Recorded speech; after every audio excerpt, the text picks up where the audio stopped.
Good morning, y'all.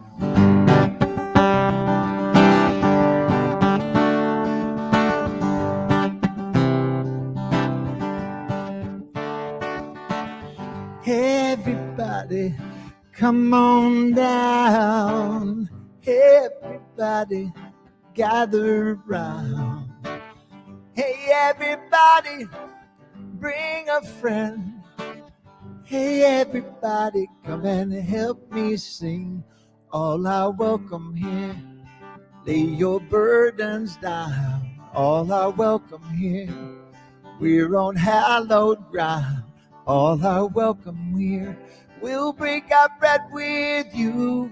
All are welcome here. Help you find your truth. All are welcome here. All are welcome here. All are welcome here.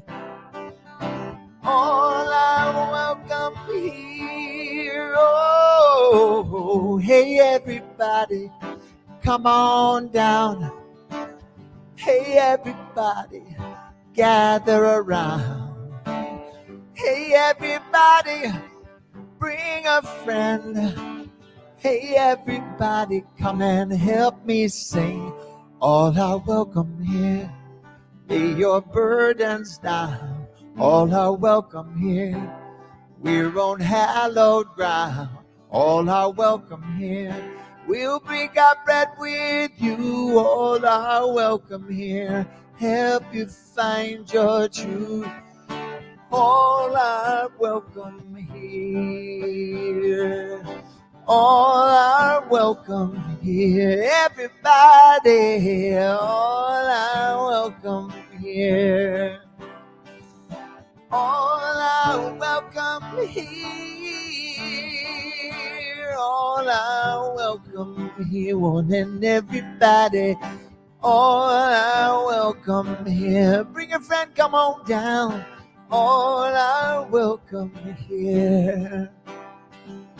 All are welcome here at Inner Light. True that. True that. That's Mr. Jamie Lula. Thank you, Jamie, for that musical invocation. Yes, all are indeed welcome here. Welcome to Inner Light Ministries. Welcome to our Sunday virtual offering. I am the Reverend Deborah Johnson, and so pleased to be in fellowship with you. No matter what time it is, no matter where it is that you are, no matter when it is that you're looking at this, I know that it is a divine appointment, that something transpires that is a blessing to us all. At Inner Light, we see you, we acknowledge you, we know that you are a powerful spiritual being beyond anything that you can possibly imagine. And we come here to remember that. We come here to awaken from the hypnotic trance that we are our stuff. We come here to transcend, to rise above. We come in to step into our spiritual power and our spiritual greatness. Jesus the Christ told us that even greater works would we do, because it's not us, it's something within that's bigger and greater than us that's actually doing the work. So at Inner Light, we have this vision. We have this vision of an empowered world that's spiritually fulfilling and environmentally sustainable and socially just. We're here to do our part to help manifest that for both the personal and the global transformation. One of the things that we do is that we provide tools for living.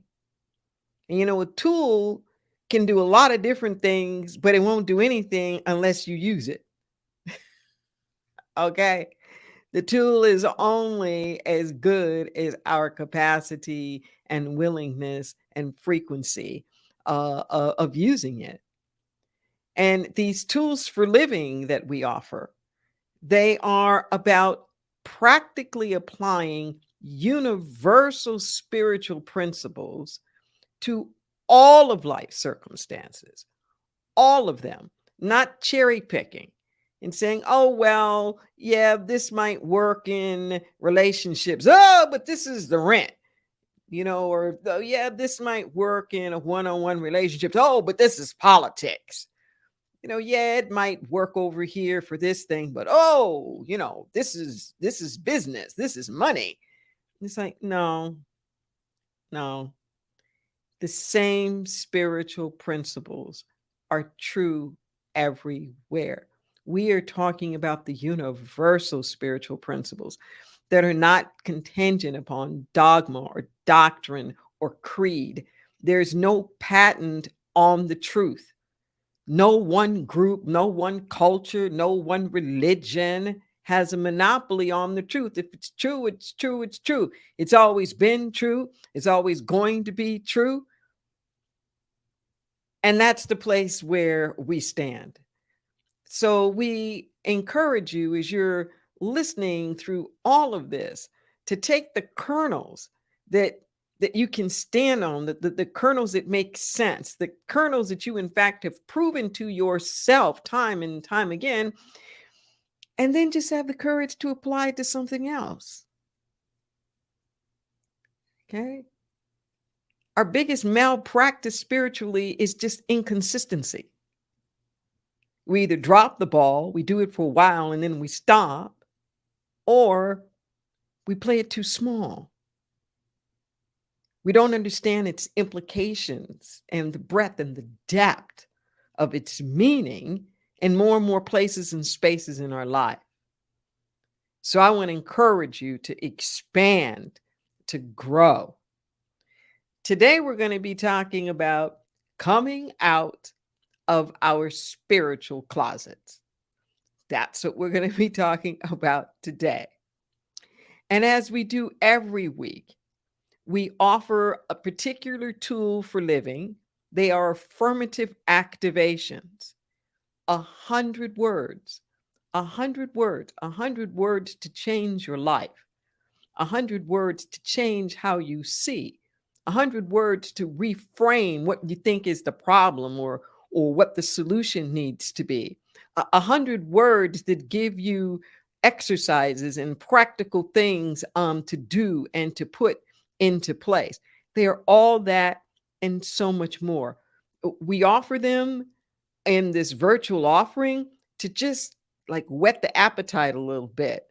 And then we ask you to come back, come back, come back, repeat them, embody them, because that's when they take effect. First the roots and then the fruits. The only way we embody anything is through pure repetition. So don't let this be like one and done. Okay, we had the service, we said these affirmations, that's over. No, this is an introduction. It's an introduction. If you are at all able to, I want to encourage you to say these affirmations along with me as they appear on your screen. We come out of our spiritual closets. No longer do we hide our gifts, talents, and insights. We don't worry about other people's opinions of us. We choose to stand in our full power and authenticity. We relinquish concerns about being quote unquote normal or needing to fit in. No longer do we dummy down to camouflage our greatness. We give ourselves permission to explore the all that we can be. We honor our inner knower that's connected to all that is. With a boldness of character, we allow ourselves to be a blessing to the world, let's stand in our divinity. Just breathe that in.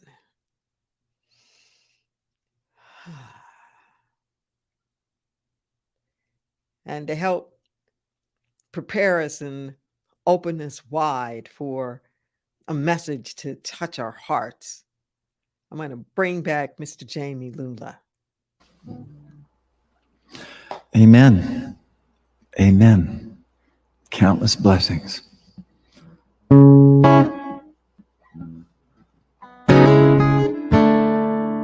Can't help who you love. No, you can't help who you love. Love is blind, so they say. When you fall, can't keep away. Man and woman, one to man. Woman plus a woman, part of love's plan. Oh, I can't tell you below or above where it comes from. You can't help who you love. It's more than a feeling and it fits like a glove. Keep your heart open, you can't help who you love. Keep your heart open, you can't help who you can't help who you love. Can't help who you love. You know some people won't understand what's not theirs to comprehend. 'Cause love seeks love in all shapes and sizes. When it finds you, it mesmerizes. Oh, I can't tell you below or above where it comes from. You can't help who you love.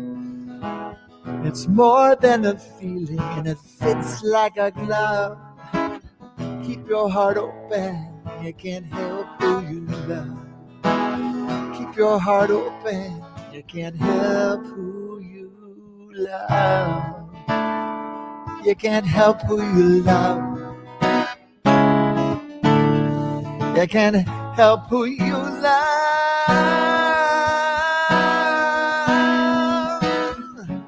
Some people ask, what would Jesus do? He'd be the love. What would you do? Make a choice or make a stand for your brother and your sister, every woman, child, and man.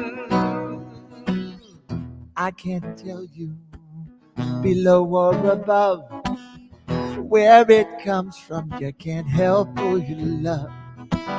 It's more than a feeling and it fits like a glove. Keep your heart open, you can't help who you love. I can't tell you below or above where it comes from. You can't help who you love. It's more than a feeling and it fits like a glove. Yeah, keep your heart open, you can't help who you love. And everybody said, can't help who you love. Can't help who you love. Can't help who you love. No, can't help who you love. I can't tell you below or above where it comes from. You can't help who you love. It's more than a feeling and it fits like a glove. Keep your heart open, you can't help who you love. Keep your heart open, you can't help who you love.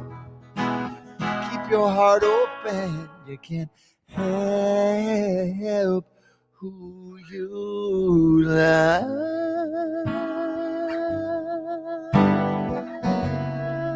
Ooh, ooh, ooh.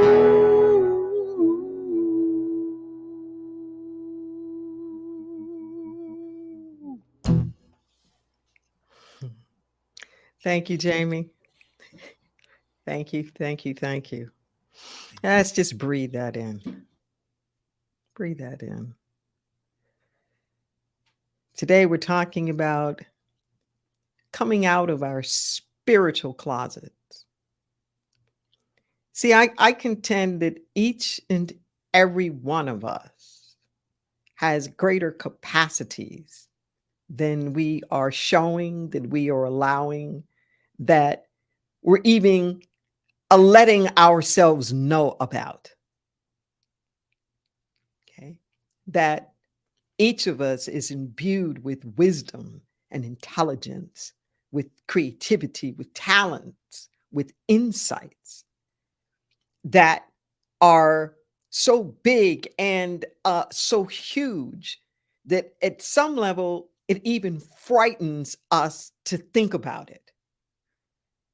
Sometimes we feel like it's more than we could ever measure up to, or we're afraid of its implications of, well, is this going to be weird in some kind of way?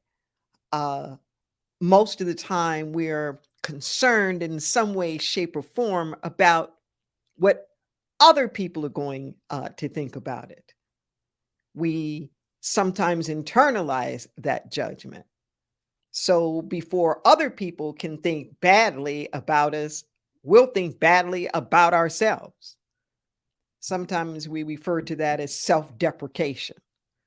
Sometimes we refer to it as internalized oppression, where all of the negative things that you think about me, I'm going to put it on myself first, whether it's about my body and body shame images, or about my education or my intelligence, or the way that my gender expresses, or any of these things. What I'm here to tell you is that there is a you that is so glorious and splendid and magnificent that it is actually worth it for you to get to know you, for you to get to know you. See, the closet is this place of hiding. You know, a closet is where we stuff things and we store things.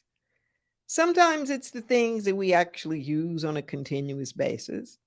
There's a lot of things that we tuck away in the closet that never really see the light of day. We hold on to it for whatever sentiment or sense of security or something like that. But we're content with just having it locked up someplace. We think of this closet as being very private, whether it's physical closet or whether it's just emotional or psychological place. It's a place of hiding out. Okay? Nobody can see me in there. There are things that may be happening in my closet that I don't want other people to know about. We sometimes think it's just a matter of privacy, but it's shame that turns privacy into hiding. It's shame. But here's the thing, is that our ego self equates safety with sameness. That's what I'm saying. It equates safety with sameness. Okay. It has a way of perceiving too much diversity, too much deviation, too much derivation, or whatnot as somehow or another threatening. It has an intense need for a sense of belonging. So our ego self easily imitates, it emulates. When we think of a child, for example, or a baby, it's like a baby comes into the world without a particular language. And for months on end, the babies can't talk, but they're just soaking it in. They're just soaking it in. And then eventually they start talking and they will speak whatever language or languages it is that they were exposed to. This emulation thing just blows my mind sometimes, particularly how even the smallest things, gestures, mannerisms, the way somebody holds their lip or laughs, the way that they walk or wink, these little things. And I always get a kick out of that. Being a minister, I have an opportunity to be in family settings a lot for whatever that is, weddings, funerals, like, different kinds of things. And it just tickles me when I see people's siblings or I see their parents, or even grown children that I hadn't seen before. And it's like, oh my God, they're all doing that same thing. There's certain something that I thought was just like a little quirk of that person. They're all doing it. I'm having a flashback of seeing my father's father. Today is my father's birthday. He passed away several years ago, but today is his birthday. I didn't really grow up that much around his father. My father was also raised in Los Angeles, but my grandparents divorced right before I was born.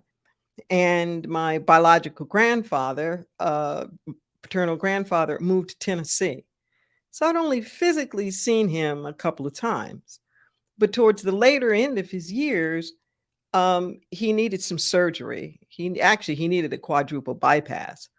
And he was brought into the Los Angeles area to be able to have that particular surgery.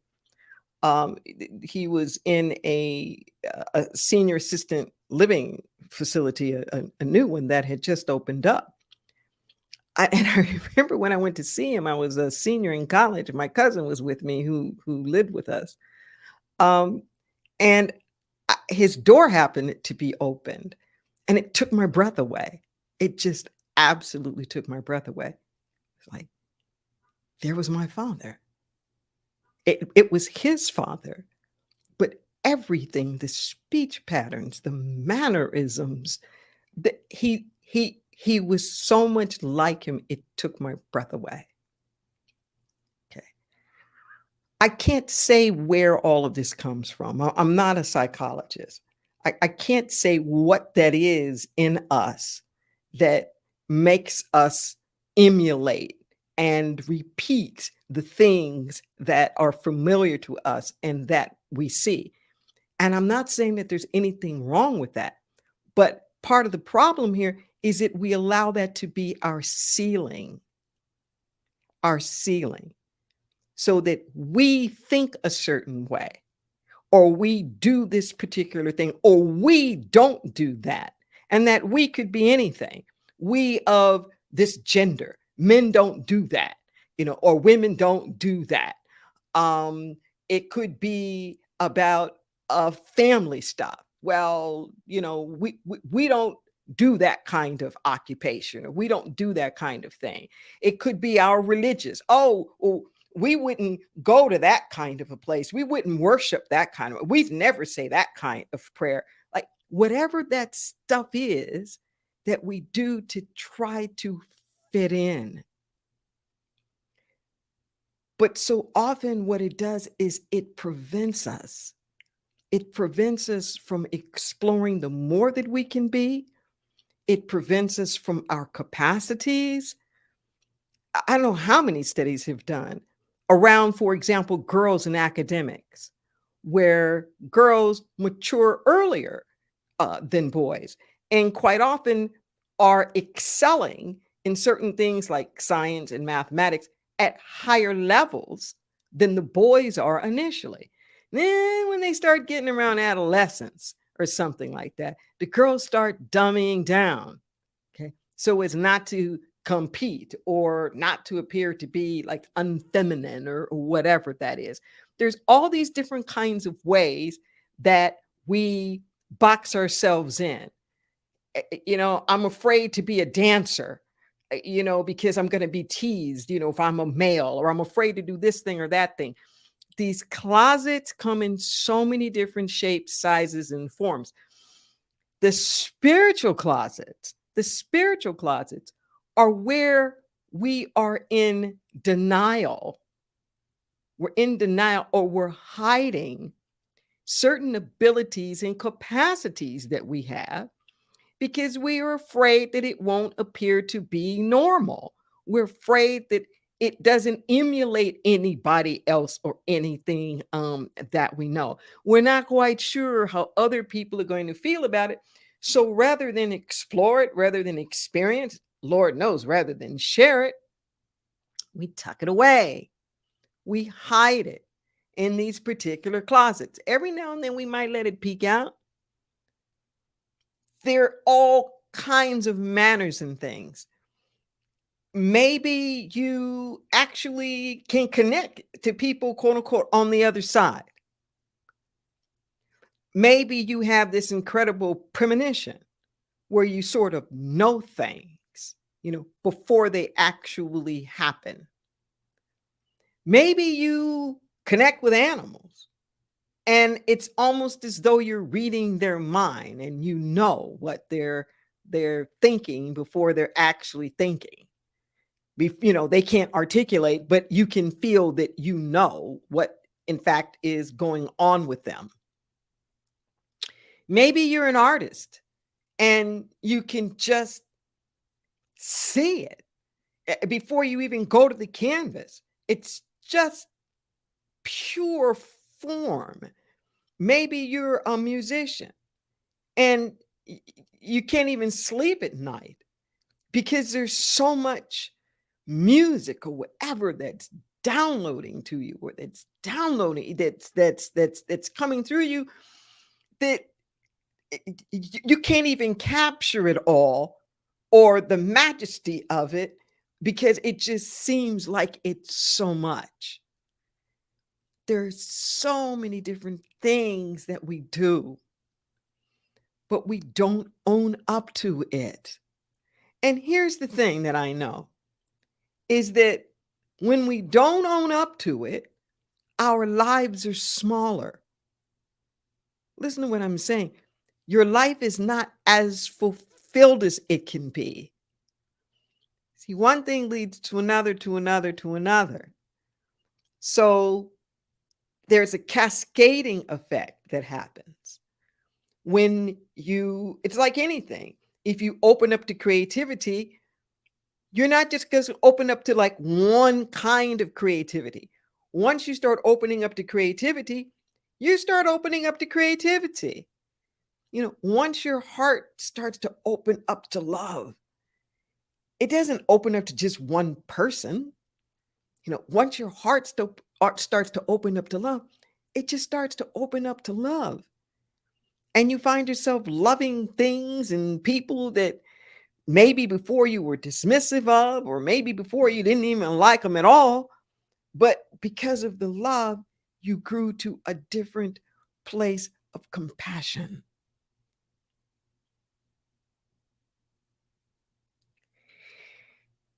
The other thing that happens when we stay in these spiritual closets is that we hold each other in mediocrity. We hold each other in mediocrity.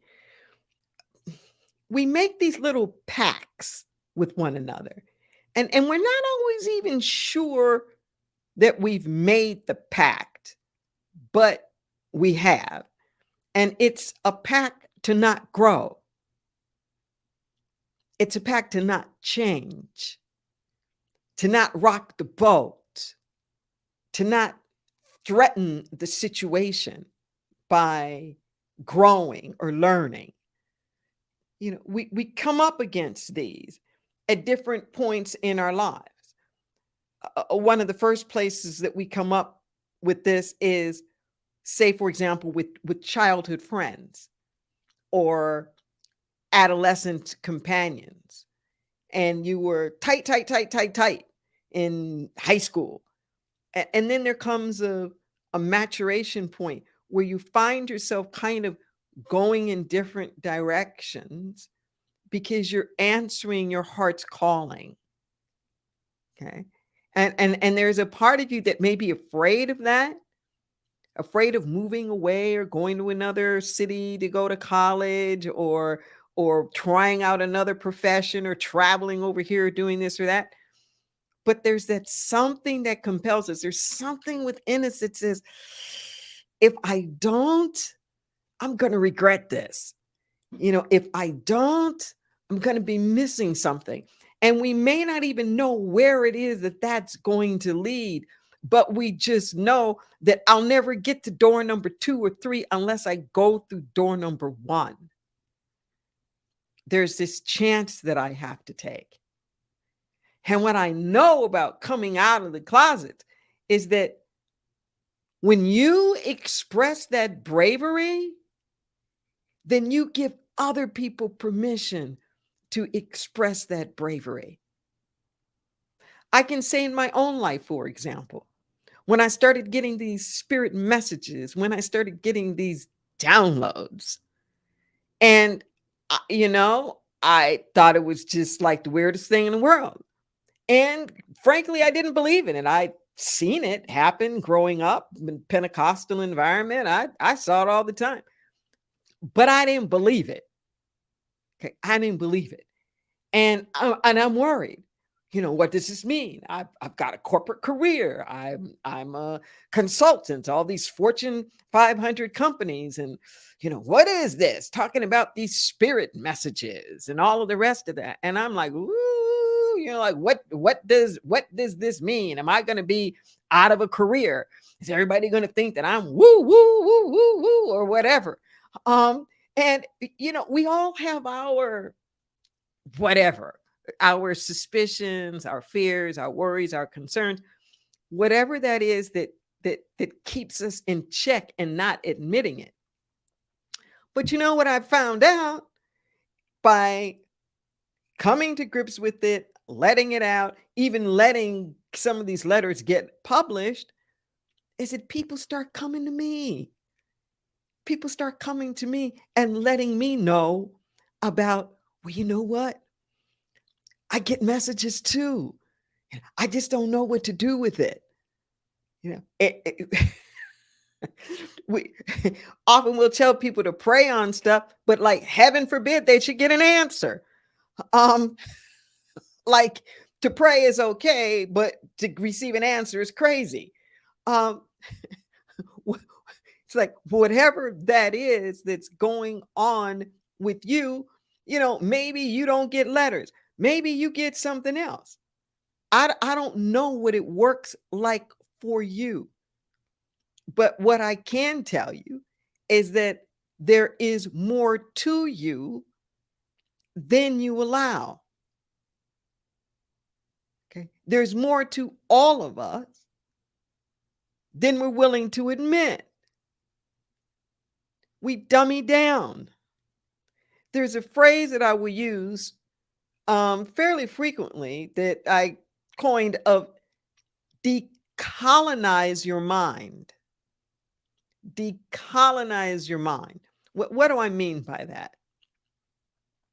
What I mean is that in our most indigenous state, our most indigenous soul, our oldest ancestors were connected to the divine in ways that over time we have disconnected from. Okay.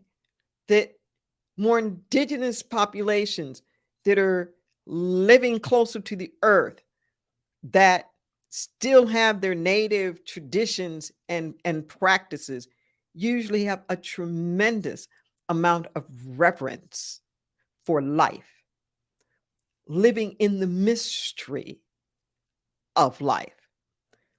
So much of the world was colonized through the Roman Empire, was colonized through Western European countries, going all over the world, the Dutch and the Spanish and the Portuguese and the English, and I mean the French, and exporting a certain worldview, this Western approach of separation of the heart and the mind, of logic being the only measure of truth, a denigration of miracles or mysteries, where all over the world the shamans,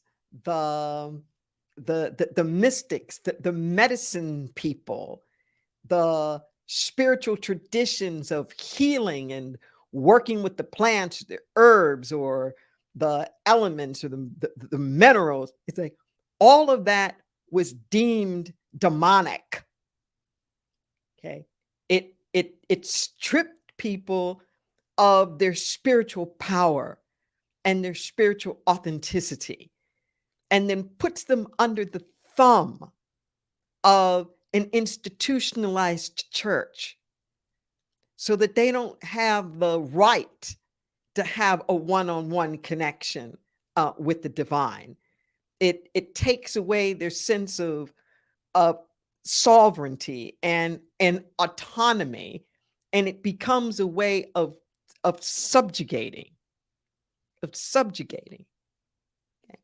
And we have so internalized all of this that, particularly in the United States, we're living in a society that puts human beings at the top of the food chain, period,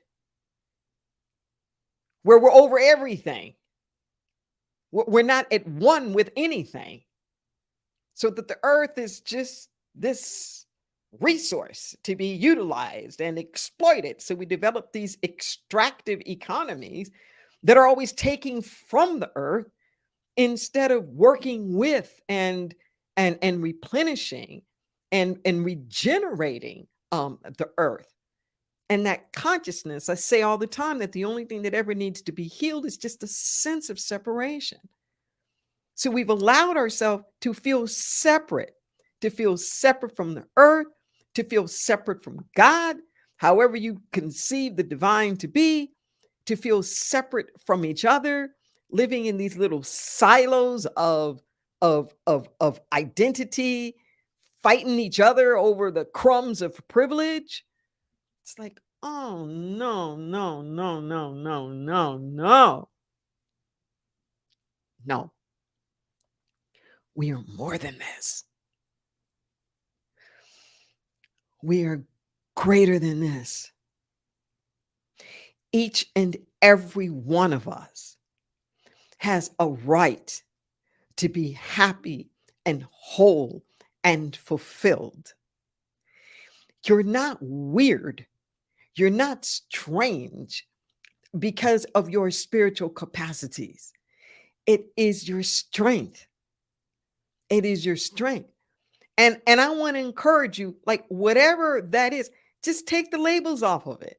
Take the label off of it as crazy or weird or different. Just let go of all that. Stop worrying about like what everybody else is going to think about you or feel about you, because it's kind of interesting. Everybody's worried about the same thing. So we're all keeping ourselves small to make sure that nobody's thinking badly about us. Mm-mm. Let it rip. Let it roar. Dare to explore. Dare to explore this thing called life. Dare to explore you. You. See, when we come out of our closets, regardless of what it's about, whether it's about our sexuality, our spirituality, or anything else, you got to first own it and then you claim it. See, own it is when you admit it to yourself, when you allow yourself to be consciously aware of it. You claim it when you're willing to be known as that. Owning it, you acknowledge to yourself. Claiming, you are willing to acknowledge to others. You're willing to acknowledge to others. And that's when you're out. That's when you have the freedom. When you were owning yourself to you and you're standing in your authenticity and claiming who you are to not only yourself, but to other people as well.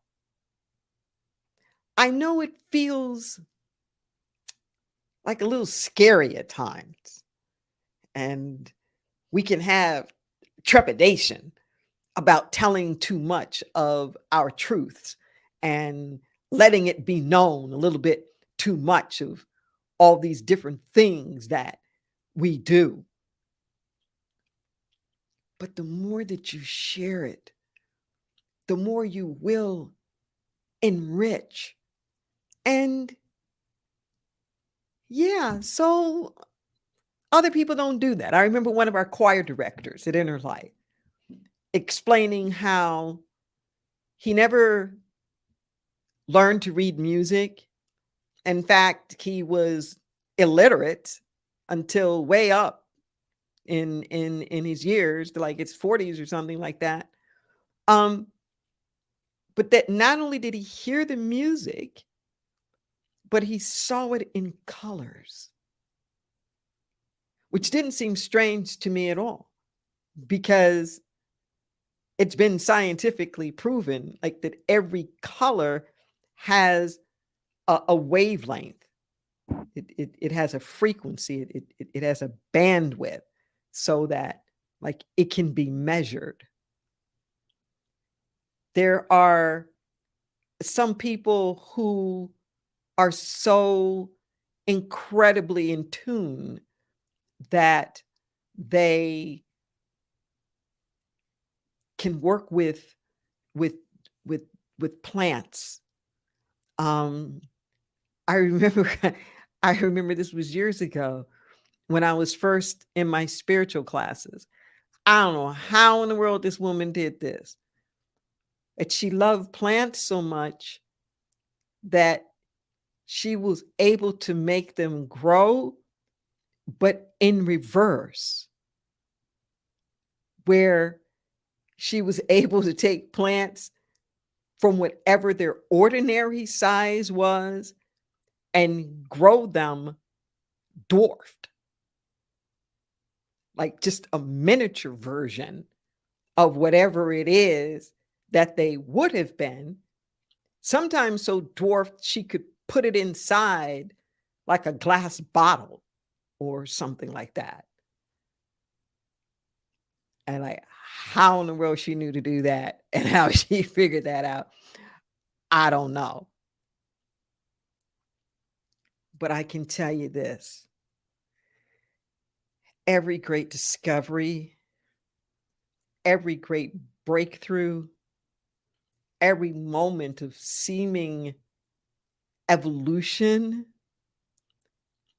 has happened because great souls were willing. They were willing. I was having a conversation a couple of days ago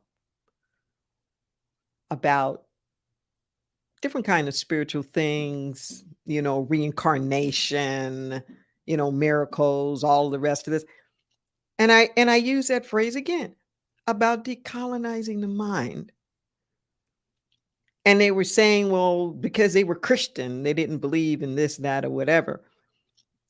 And I had to remind them, I said, you know what's so interesting is that Jesus wasn't Christian. Okay, Jesus was Jewish. And in his tradition, a lot of the things that we've been colonized away from were standard. If you look at the Hebrew text that we call the Old Testament, this would be the same even in what we call the New Testament, starting with the life of Jesus. But it's full of miracles. It's full of dreams. It's full of visions. It's full of prophecies. These things that were just accepted as normal everyday occurrence that we've been colonized away from. No. Let's mend. Let's heal. Let's stop separating the head from the heart and making a distinction between whatever, the spiritual and the professional, or the this and the that. No. In the world of spirit, there's no gender. There's no gender. There's no age. There's no race. There's no ethnicity. That there's something about us that is transcendent of all of that. And if we allow ourselves to be the all that we are, without sifting and sorting through what's going to be acceptable or not acceptable, or what's weird or what's normal, and just do you. Okay, do you, boo? Just be all of you. And not only will you liberate yourself into new heights, you're going to take the rest of us with you. Let's go for the ride. Let's just go for the ride. Let's pray.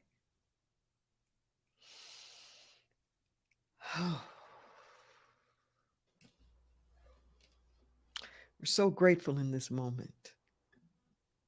We're so grateful for blessings that are too numerous to even count. We're grateful for the way that the Almighty, the one, the only thing that is, keeps showing up with all of itself. All of itself. Making its light to shine upon the just and the unjust. In this moment right now, we vow to let our little light shine. We don't hide it under a bushel. We don't camouflage it. We don't pretend like it doesn't exist. Oh, no. We allow ourselves to be a blessing unto the world. It is our deepest intent to bless and to be blessed. So we take everything about ourselves, everything, every hurt, every pain, every trial, every tribulation. We take every triumph, every bit of knowledge and experience, every skill, every resource. We bring it all together. We bring it all together, and we allow for the alchemy of the divine to transform and to transmute it into something that is a blessing to all. No longer are we afraid of our own light. No longer are we shadow boxing. Come as we are, with all of the so-called flaws, and we come fearless with all of the so-called things that aren't normal, knowing that the norm is just what everybody else is doing. And the things that we think are unnormal are perfectly natural to our spiritual selves. So I speak a word of freedom. I speak a word of authenticity, knowing that we touch each other in ways that inspire, that uplift, that encourage. We support, we share, we extend the helping hand, we encourage, we uplift, we forgive, we release, we embrace. All of this and so much more. I speak a word of all needs met. The concerns and the matters of our heart, our bodies, our finances, our families, our society. We invite in the great I am to have its will. We're not standing in the way with our preconceived ideas. Oh no, thy rod and thy staff, they comfort us. I release this prayer, knowing it is fulfilled herein. Let it go, let it be. And so it is. Amen and amen.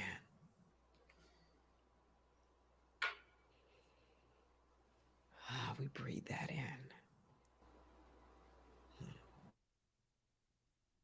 We're praying community here at Inner Light. Praying community. You see scrolling across your screen right now are ways to contact our prayer ministry. Individuals who have trained for years to speak the word on your behalf, to hold the highest watch. You can reach them by phone at 831-465-9090, extension 254. You can also send us an email, the number 4 and the word prayer at innerlightministries.com, and somebody will get back to you. Though they not with a canned anything, but fresh, tailor-made, your circumstance, your condition, all confidential. All confidential. There's no charge for this. Of course, love offerings are always appreciated, but it's a service that you can just avail yourself of whenever you want to. The midnight hour, call the number, send the email. And even if it's not something that's dire and you just want somebody to stand in agreement with you for beautiful unfoldment, let us be that person with you. Even if this is your very first time ever tuning into anything with Inner Light, as far as we're concerned, we're already community. Already community.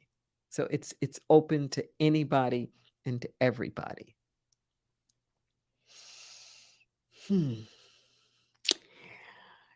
If you happen to be in the Santa Cruz area next weekend, I want to invite you to come and join us in the afternoon.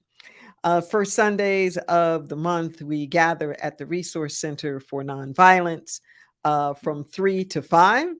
And I am pleased to say that Mr. Jamie Lula is going to be with us that afternoon. But as an extra special treat, I want to invite you to come early from 1:30 to 2:30. Just going to be doing this beautiful, beautiful healing experience with sound and music and prayers and chanting.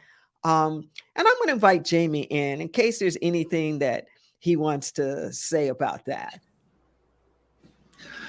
Yeah, I'm just thinking it's going to be a song bath, a soul bath.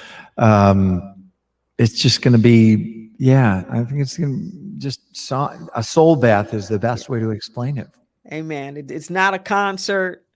It's not that we're going to be It's not in the participatory. auditorium. We're going to be in the community room, in the round, participatory, putting the commune back in community, and just having a really deep, deep experience together in person.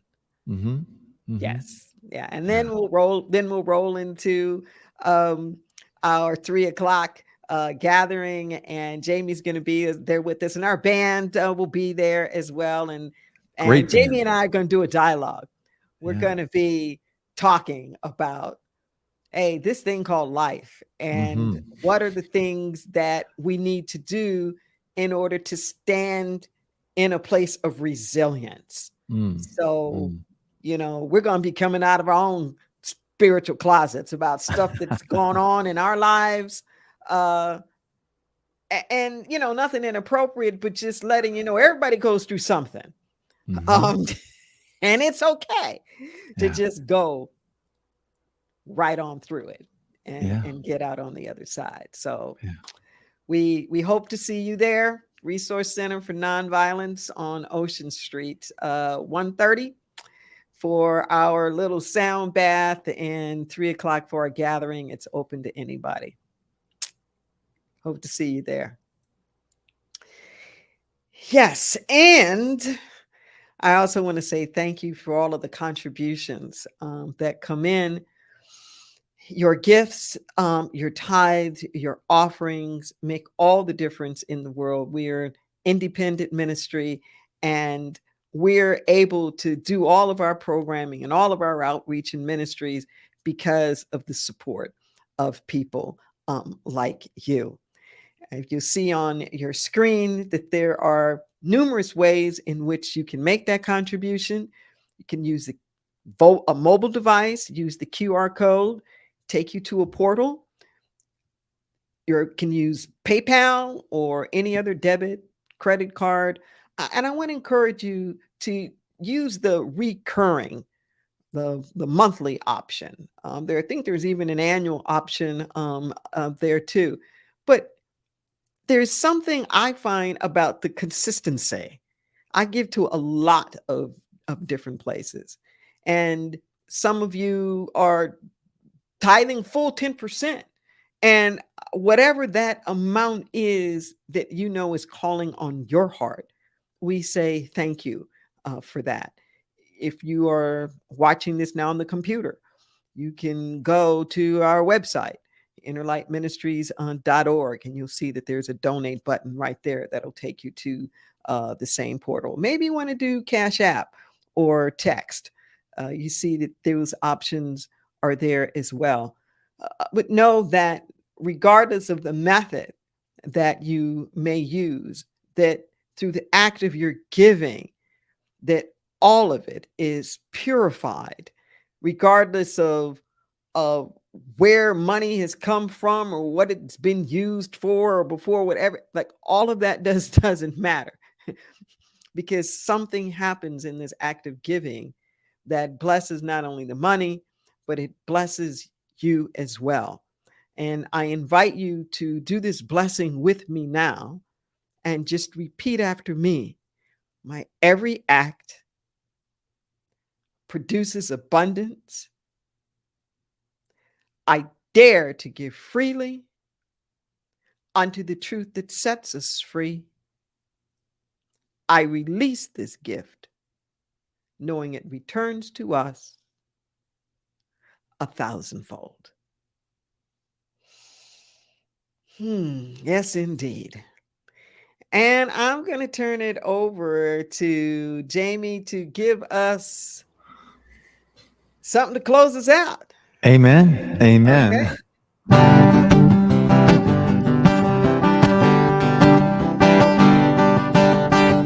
Sometimes I forget where I come from. Sometimes I forget where I'm going to. Sometimes I get so confused I lose my way. Sometimes I know you feel the same. Then I remember there is nowhere that God is not. No, no, no. There is nowhere that God is not. There is nowhere that God is not. No, no, no. Everywhere I am, I know what I've got.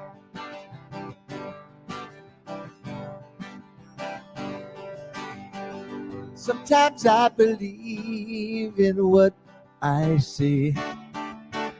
Sometimes I believe what I perceive. Sometimes I get so confused I lose my way. Sometimes I don't know what to say. Then I remember there is nowhere that God is not. No, no, come on, y'all. There is nowhere that God is not. There is nowhere that God is not. No, no, no. Everywhere I am, I know what I've got. I forgot to pray, forgot to be still and know. Forgot to forgive myself until I forgave myself. Forgot to ask for help, I forgot to say a word. Forgot to believe in me, believe in my spirit's will.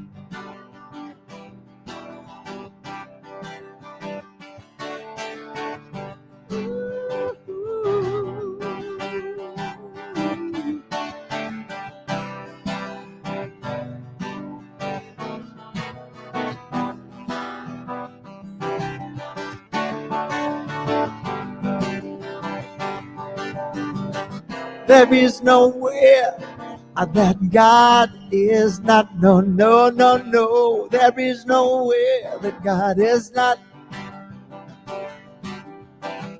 There is nowhere that God is not. No, no, no. Everywhere I am, I know what I've got.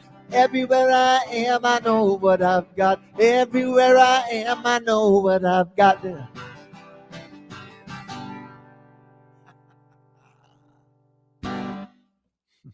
Peace and blessings, y'all.